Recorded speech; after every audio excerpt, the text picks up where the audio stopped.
आपके आने से डू यू थिंक इस्लामाबाद के लोगों का जो टैक्स अथॉरिटीज़ हैं उनके ख़िलाफ़ जो एक ग्रीवेंस था, जो उनकी शिकायत थी, जो मुश्किलात थी, किस हद तक फ़र्क पड़ा है कि you being a bridge between FTO and the business community? सबसे बड़ा जो इशू था वो ये है, FBR का एक कम्युनिकेशन गैप बहुत ज़्यादा है, फियर फैक्टर बहुत ज़्यादा था कि जो लोग इससे डरते थे कि जी FBR के पास हम जाएंगे तो हमें पता नहीं क्या इशू आ जाएगा या हमारे कोई केसेस खुल जाएंगे, ये होगा वो होगा।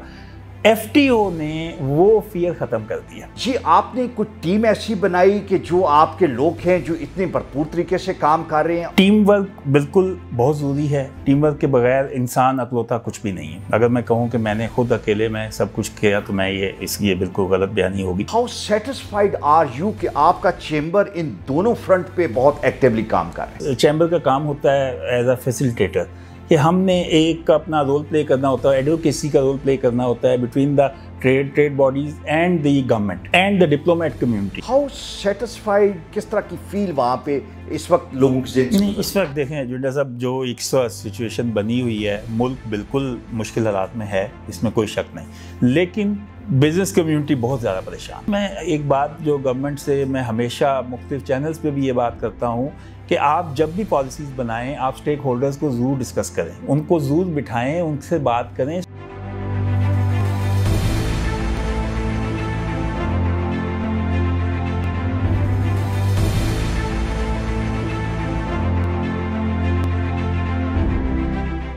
बिस्मिल्लाहिर्रहमानिर्रहीम। Welcome to FTO TV। हमारे इदारे बाज़-औक़ात बहुत अच्छा काम कर रहे होते हैं और बाज़-औक़ात हमें बड़ी मेडियोक्रेसी नज़र आती है, लेकिन जब इदारे अच्छा काम कर रहे होते हैं तो इदारे तो वही होते हैं। फ़र्क कहाँ होता है? फ़र्क लीडरशिप का होता है, और जहाँ ज़बरदस्त डायनेमिक लीडरशिप नज़र आती है तो आपको लगता ये है कि वही इदारा जो एक दिन में ऑर्डिनरी है दूसरे दिन में एक्स्ट्रा ऑर्डिनरी बन जाता है। इस्लामाबाद चेंबर ऑफ कॉमर्स के प्रेसिडेंट शकील मुनीर साहब आज हमारे साथ हैं, और हम ये देखते हैं कि पिछले एक साल में इस्लामाबाद चेंबर ने जितना ज़बरदस्त काम किया और ट्रेडर्स और बिजनेसमैन के लिए जितना ज़बरदस्त तरीके से उन्होंने फैसिलिटेट किया, ये एक हाल मार्क है। लेकिन हमारा ज़्यादा इंटरेस्ट इस्लामाबाद चेंबर में इसलिए भी है कि शकील मुनीर साहब हमारे ऑनरी एडवाइज़र और बिजनेस कोऑर्डिनेटर हैं। FTO और इस्लामाबाद चेंबर ऑफ कॉमर्स की जो ये हार्मनी है, ये जो गैप है जिसको वो ब्रिज कर रहे हैं, इसमें जो टैक्स से रिलेटेड मसाइल हैं उसको हल करने में हमें मदद मिलती है। आज हमारे मेहमान हैं sir, thank you very much for your time. पहले तो मुझे ये बताएं कि ये जो इतना ज़बरदस्त काम इस्लामाबाद चेंबर ऑफ कॉमर्स में और उसका इमेज जो इतना इन्हांस हुआ है, ये आपने कुछ टीम ऐसी बनाई कि जो आपके लोग हैं जो इतने भरपूर तरीके से काम कर रहे हैं और उन्हें पता है कि बिजनेसमैन और ट्रेडर को किस तरीके से फैसिलिटेट करना है, या क्या मोटिवेशन क्या थी, ये मैं जानना चाह रहा हूँ। बिस्मिल्लाहिर्रहमानिर्रहीम। जुनेर साहब, सबसे पहले आपका शुक्रिया, आपने मुझे इनवाइट किया।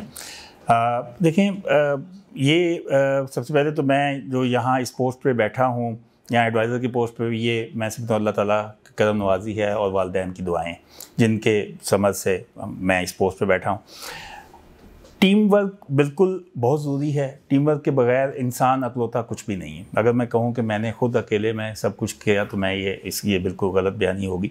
एक प्रॉपर टीम है मेरे साथ, मेरी सीनियर वाइस प्रेसिडेंट है, वाइस प्रेसिडेंट है मेरे साथ, मेरी 30 का एग्जीक्यूटिव कमेटी है, मेरी 30 मेंबर्स की। वो 30 मेंबर्स जो होते हैं वो हम उसमें हमारी डिवीज़न जो इस्लामाबाद चैम्बर की, वो 50% इंडस्ट्री से हम एग्जेक्टिव आते हैं, 50% जो हैं वो ट्रेड से आते हैं, और 2 वुमन एंटरप्रेन्योर्स की सीट्स हैं जो हमारी उसमें होती। कम है, ज़्यादा होनी चाहिए, जेंडर वाइज देखें। नहीं, उसमें ऐसे है जुनेर साहब कि हम इलेक्शन कंटेस्ट करके आते हैं, वो 2 सीट्स जो हैं वो सिलेक्टेड होती है, उनको इसलिए रखा हुआ है।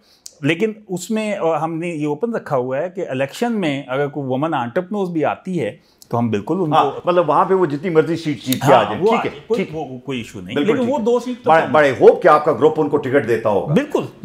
अब अभी बल्कि अभी जो लास्ट ईयर हमारी सीनियर वाइस प्रेसिडेंट एक खातून थी जो कि, और फर्स्ट टाइम इस्लामाबाद चैम्बर की हिस्ट्री में एक खातून जो सीनियर वाइस प्रेसिडेंट बनी। तो ये हम बेसिकली हम तो खुद चाहते हैं वो इस पे जेंडर इक्वलिटी पे बिलीव करते हैं। और आप देखें मेरी जो एक्टिविटीज़ हैं उसमें मैंने वुमेन एम्पावरमेंट के ऊपर बहुत काम किया है, और वुमेन एंटरप्रेन्योर्स के लिए, स्टार्टअप्स के लिए जो बच्चियां आती हैं यूनिवर्सिटीज़ से एजुकेशन कंप्लीट करके, उनको कैसे प्लेटफॉर्म क्या प्लेटफॉर्म दिया जाए कि वो अपनी बिगनिंग कर सकें। तो उसके लिए मैंने काफ़ी एफर्ट मैं करता रहता हूँ, और मेरी कोशिश होती है कि स्टार्टअप्स का, अभी मैंने कुछ दिन पहले कुछ डिप्लोमेट्स के साथ उनकी मीटिंग्स करवाई कि वो बताएं कि जी आया उसमें स्टार्टअप्स को क्या इश्यूज आ रहे हैं और कैसे अपने इश्यूज को एड्रेस करना है। उसके बारे में शकील भाई, मैं दो चीज़ें आपसे जानना चाह रहा हूं कि जो चेंबर ऑफ कॉमर्स है उसके दो काम हैं।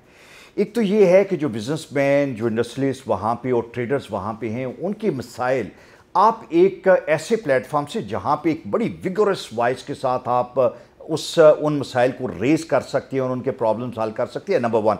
और नंबर टू ये है कि जो नए लोग आना चाह रहे हैं, जो बिजनेस स्टार्ट करना चाह रहे हैं, they can be startup, they can be new entrepreneurs and all that, आप उनको फैसिलिटेट करें। Now like how satisfied are you कि आपका चेंबर इन दोनों फ्रंट पे बहुत एक्टिवली काम कर रहे हैं? बिल्कुल अल्हम्दुलिल्लाह। उसमें मैं यूनुस साहब आपको बताता चलूँ कि हम बेसिकली देखें, हमारा काम है, इस चैम्बर का काम होता है एज अ फैसिलिटेटर, कि हमने एक अपना रोल प्ले करना होता है, एडवोकेसी का रोल प्ले करना होता है between the trade bodies and the government and the diplomat community.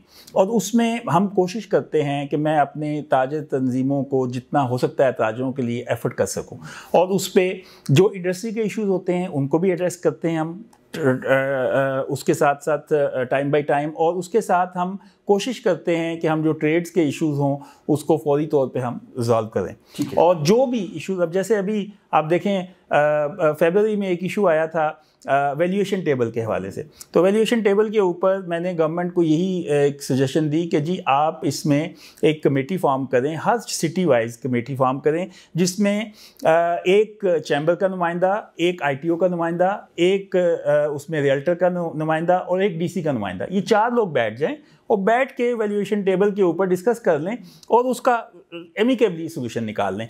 और वो आप देखें 15 दिन ये लोग बैठे, मीटिंग्स हुई डिफरेंट सिटीज़ में, और उसके बाद सारी चीज़ें क्लियर हो गई। उसमें क्या हुआ कि अच्छा, ऐसा भी नहीं कि कोई हमने गवर्नमेंट के ऊपर कोई फोर्स किया कि जी गवर्नमेंट नहीं, हमने ये किया कि उसमें देखें वैल्यूएशन टेबल आया तो उसमें क्लैरिकल मिस्टेक्स भी थी कुछ।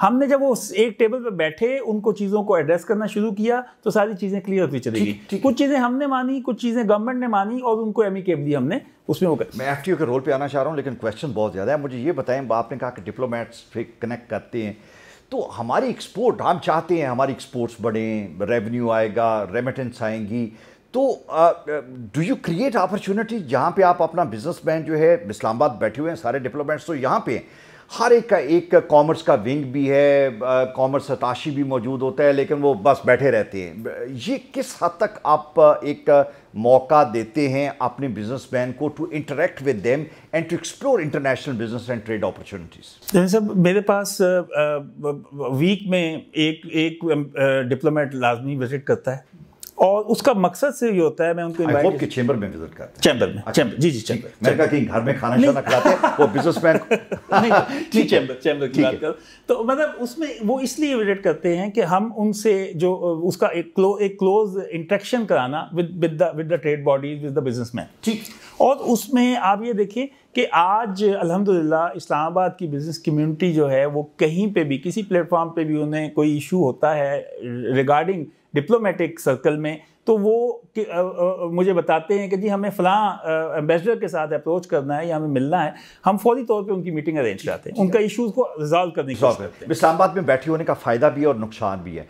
फ़ायदा ये है कि you rub shoulders with the people who actually matter और पॉलिसी में जिनका रोल अदा होता है। नुकसान ये है कि पूरे पाकिस्तान के चेंबर भी देख रहे होंगे यार ये इस्लामाबाद है, नज़दीक है, तो do you get issues being raised by other chambers कि वो आपको कहें कि आप फैसिलिटेट करवाएं, ब्रिज करवाएं, because you are sitting right in the centre actually? बिल्कुल, हमारी कोशिश होती है, क्योंकि ये हमारी रिस्पॉन्सिबिलिटी भी बनती है कि हम फेडरल कैपिटल में बैठे हुए हैं, हम 15-20 मिनट की ड्राइव पे हैं, दूसरे शहर से किसी ने आना है, वो अपना दिन पूरा उसमें सर्व करेगा तब आएगा। तो हमारी कोशिश होती है कि हम उसमें बाकी चैम्बर्स को भी उसमें लूप में लें और उनसे हम जो क्योंकि कुछ इश्यूज होते हैं जो कॉमन होते हैं, जिनको आपने अब जैसे अभी अब देखें बजट में अभी एक रियल्टर के हवाले से जो इश्यूज आए हैं, बहुत ज़्यादा इश्यूज आए हैं जिससे रियल्टर्स बहुत ज़्यादा परेशान है। बल्कि परेशान क्या है, आप देखें कि ये जो कंस्ट्रक्शन का एक बिज़नेस था जो चल रहा था, कोविड में भी चलता रहा, वो अभी बंद हो गया। उनके जो ऑर्डर्स थे जो गवर्नमेंट के, उनको और बार बार गवर्नमेंट से ये बात कही कि जी इनको आप इन चीज़ों के ऊपर ज़रूर निगोशिएट करें, आप स्टेक होल्डर्स को सबको लूप में लें, उनसे डिस्कस करें। स्टिल अभी तक गवर्नमेंट उसके ऊपर नहीं आई। देखिए ये चीज़ ज़रूरी है, और मैं चूँकि रिप्रेजेंट कर रहा हूँ अपनी ताजे तंजीमों को, तो मैं बिल्कुल फ्रंट लाइन पे खड़ा होता हूँ कि मैं इश्यूज़ को उसके लिहाज से मैं सेटल डाउन कर सकूँ। ठीक है। अच्छा, अब फेडरल टैक्स एम्बर्समेंट पे आते हैं। आप हमारे ऑनरी एडवाइज़र हैं, बिजनेस कोऑर्डिनेटर हैं। आपके आने से डू यू थिंक इस्लामाबाद के लोगों का जो टैक्स अथॉरिटीज़ हैं उनके ख़िलाफ़ जो एक ग्रीवेंस था, जो उनकी शिकायत थी, जो मुश्किलात थी, किस हद तक फ़र्क पड़ा है कि you being a bridge between FTO and the business community? सबसे बड़ा जो इशू था वो ये है, FBR का एक कम्युनिकेशन गैप बहुत ज़्यादा है, फियर फैक्टर बहुत ज़्यादा था कि जो लोग इससे डरते थे कि जी FBR के पास हम जाएंगे तो हमें पता नहीं क्या इशू आ जाएगा, या हमारे कोई केसेस खुल जाएंगे, ये होगा वो होगा। FTO ने वो फियर ख़त्म कर दिया। ठीक है। और मैं इस पे आसिफ जहाँ साहब का शुक्रिया भी अदा करता हूँ कि उन्होंने मुझे मौका दिया कि मैं एज आ बिज़नेस कोऑर्डिनेटर यहाँ पे काम भी कर रहा हूँ। मैंने आसिफ जहाँ साहब को 2 दफ़ा इनवाइट भी किया, पूरी टीम को इनवाइट किया वहाँ पे हमारे पास इस्लामाबाद चैम्बर में। और मेरी कोशिश होती है कि मैं एक बिज़नेस कम्युनिटी का इंटरेक्शन करवा सकूँ।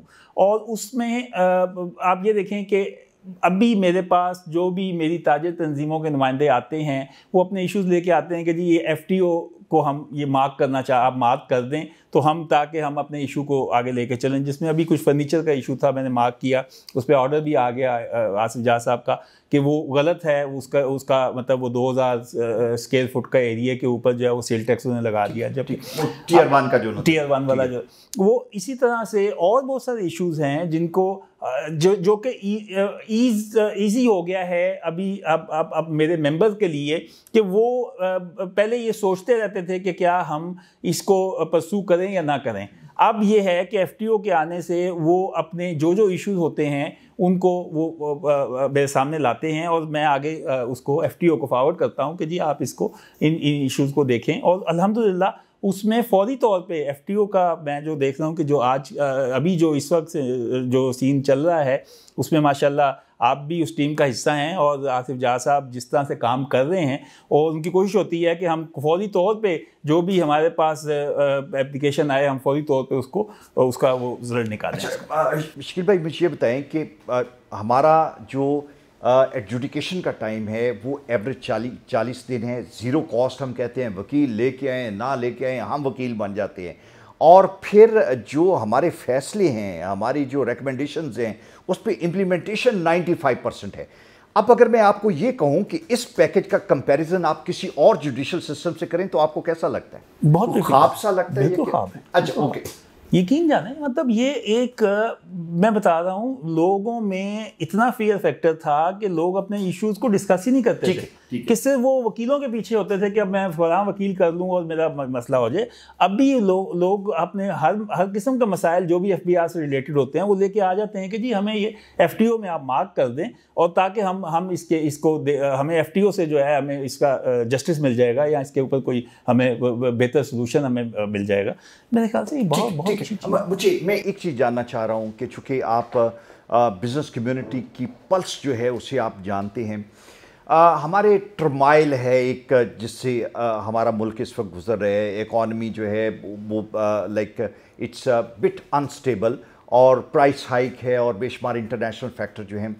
हाउ सेटिस्फाइड और रिलैक्स्ड और not relaxed the business community right now? मैं ये जानना चाह रहा हूँ कि किस तरह का है, कि किस तरह की फील वहाँ पे इस वक्त लोगों की ज़िंदगी नहीं, इस वक्त देखें जुड़ा साहब, जो एक सिचुएशन बनी हुई है, मुल्क बिल्कुल मुश्किल हालात में है, इसमें कोई शक नहीं, लेकिन बिजनेस कम्युनिटी बहुत ज़्यादा परेशान है। ठीक है, क्योंकि अभी देखें जो टैक्सेस लगे, बहुत ज़्यादा टैक्सेस बिला वजह, उसको देखिए, मैं एक बात जो गवर्नमेंट से मैं हमेशा मुख्तलिफ चैनल्स पे भी ये बात करता हूँ कि आप जब भी पॉलिसीज़ बनाएं, आप स्टेक होल्डर्स को ज़रूर डिस्कस करें, उनको ज़रूर बिठाएं, उनसे बात करें। स्टेक होल्डर्स आपको, गवर्नमेंट को देखें, गवर्नमेंट का इशू ये है कि गवर्नमेंट रेवेन्यू कलेक्शन करनी है ना, तो रेवेन्यू कलेक्शन के लिए गवर्नमेंट अगर स्टेक होल्डर्स के साथ बैठेगी तो वो बेहतर सजेशन दे सकेंगे, इंस्टेड ऑफ कि जी गवर्नमेंट खुद इम्पोज कर दे कोई चीज़। और होता क्या है नॉर्मली, अभी भी आप देखें जितने टैक्स लगे हैं वर्टिकल टैक्स लगे हैं, कोई हॉरिजॉन्टल नहीं है, नए लोगों को नहीं लिया गया उसमें, मतलब जो दे रहा है टैक्स उसी के ऊपर टैक्स का बोझ डाल रहे हैं आप। तो क्यों ऐसा क्यों हो रहा है? आप उसको रिलैक्स करें, आप बिजनेस कम्युनिटी से मुशावरत करें, बिजनेस कम्युनिटी आपको बताएगी कि जी आया यहाँ पे आप जो है ये स्ट्रेटजी अडॉप्ट कर लें, इससे आपको बेहतर रेवेन्यू मिल जाएगा। बिल्कुल ठीक। तो उसमें आप अब जैसे फिक्स टैक्स का भी सिस्टम शुरू किया गया है। आप देखें फिक्स टैक्स में हमारी दो बड़ी इंडस्ट्रीज फिक्स टैक्स में चल रही थी, SRO 488 था, स्टील और marble and granite, electric unit के ऊपर फिक्स टैक्स था, हैंडसम रेवेन्यू आ रहा था उसमें, इनको अबॉलिश कर दिया गया। चलें, अबॉलिश कर दिया गया, अब दोबारा से जब एक एनवायरनमेंट क्रिएट हो गया है कि फिक्स टैक्स आप अभी अलाउ कर रहे हैं, तो आप इंडस्ट्री को रिलीफ दें ना, इंडस्ट्रियों को उस पर लाएं और उन्हें टारगेट दें कि जी ये आपका टारगेट है, आपने इतना रेवेन्यू देना है हमें पर एनम, आपको देगी, हर इंडस्ट्री देगी उसमें। एक फाइनल चीज़, जो यंगस्टर्स हैं, यूथ है, वो बिज़नेस में आना चाह रहे हैं, इस्लामाबाद एक जो टेरिटरी है उसमें ज़्यादा ब्यूरोक्रेट्स हैं, सर्विस ओरिएंटेड लोग हैं, इंडस्ट्री भी बनती जा रही है, क्या टिप देना चाहेंगे? What is the flourishing trend in terms of the business for the youth? Actually हम इंटर्न्स हैं हमारे पास, वो बेचारे सोचते हैं काम करें, लेकिन उनको ये समझ नहीं आती कि क्या करें। वो कहते हैं कि जी बस मिसगाइडेड है वो इसके बारे में। जो जैसा पहले तो ये था कि इस्लामाबाद बिल्कुल बाबुओं का शहर कहा जाता था, और बिल्कुल ऐसा ही है, ऐसा था पहले, लेकिन अब नहीं है। अब देखें हमारे यहाँ इंडस्ट्रियल एरिया, यहाँ पे I9, I10, कोटा ट्रायंगल, जो कि अब टोटली सैचुरेटेड हो गया है, वहाँ इंडस्ट्री नहीं लग सकती। हम अभी इस्लामाबाद चैम्बर अपने प्लेटफॉर्म से एफर्ट कर रहा है, पिछले 2 साल से गवर्नमेंट ऑफ पाकिस्तान से हम रिक्वेस्ट कर रहे हैं कि जी हमें सेक्शन 4 लगा के कोई जगह एक्वायर करा दी जाए सराउंडिंग में। हम यहाँ पे एक इंटरनेशनल स्टैंडर्ड की इंडस्ट्री स्टेट इस्टेब्लिश करना चाह रहे हैं। हम बिजनेसमैन खुद पूल करके वो उसको परचेजिंग भी करेंगे, उसको डेवलप भी करेंगे, और उसमें हमारा मकसद ये है कि फेडरल कैपिटल होने के नाते हमें यहाँ पे अगर एक इंटरनेशनल स्टैंडर्ड की एक इंडस्ट्री स्टेट यहाँ पे होगी, इन्वेस्टर जो भी बाहर से आता है वो इसको प्रेफर करेगा, इंस्टेड ऑफ कि वो रिसालपुर जाए या वो किसी और इसमें SEZ में जाए, वो प्रेफरेंस उसकी यहाँ की होगी। हम देखें, हमें इंडस्ट्रियलाइजेशन की जानिब जाना चाहिए, उसके बगैर हमारा कोई हल नहीं है। हमें ब्रांड्स को यहाँ लाना है, ब्रांड्स यहाँ आए, मैन्युफैक्चरिंग करें यहाँ पे। हमारे पास देखें, हमारे पास चीप लेबर है, किसी भी मुल्क से, चाइना से ज़्यादा चीप लेबर हमारे पास है, हम यहाँ पे हम वो कर सकते हैं। लेकिन इशू ये है कि हमें वो यहाँ पे गवर्नमेंट उस तरह से फैसिलिटेट नहीं कर पा रही। अब इसमें अब गवर्नमेंट ने इंपोर्ट बैन लगाया है, उसकी क्या रीज़न थी? इंपोर्ट बैन इसलिए लगाया कि जी हम अपनी एक्सपोर्ट बढ़ाएं और अपनी प्रोडक्ट के ऊपर इन्हिसार करें।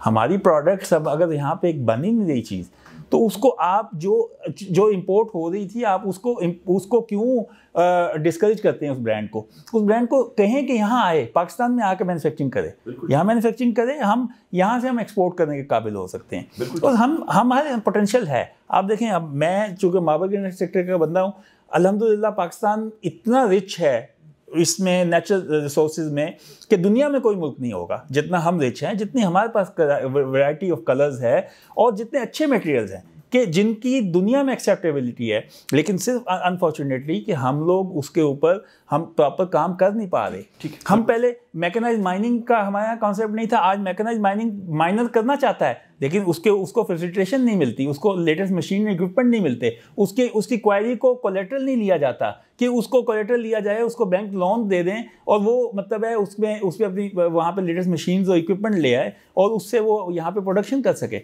और अपना हम जब एक माइनर जो है वो मैकेनाइज माइनिंग करेगा, आप देखें वो एक्सपोर्ट में भी जाएगा, वो वैल्यू एडिशन में भी जाएगा। आपको रेवेन्यू आएगा, गवर्नमेंट को रेवेन्यू चाहिए ना, तभी हम इसमें बेहतर हो सकते हैं। बहुत शुक्रिया शकील भाई।